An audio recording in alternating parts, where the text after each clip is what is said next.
I'd like to talk to you about why developing your art skills or your drawing skills are just as important as your own creativity and whatever talent you might have been born with. I think that there's kind of a mistake in thinking that talent is the only thing that's going to make you an artist or a good drawer.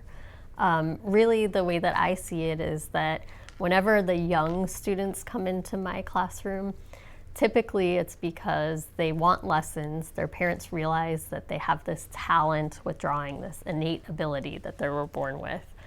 And oftentimes what I see is that it's not just talent. It's actually that, first of all, the kid really loves drawing. So there's something about the process that they love. Second of all, they draw all the time. Like I have students that draw every day after school in their after school care or at home.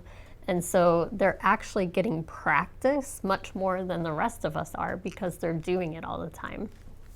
And then thirdly, it becomes this feedback loop where they're drawing and practicing and people are commending them for it. They're saying, that looks so great, that's really realistic, I think that looks amazing, I'm very proud of you. So their peers and their parents are giving them feedback that then encourages them to practice more.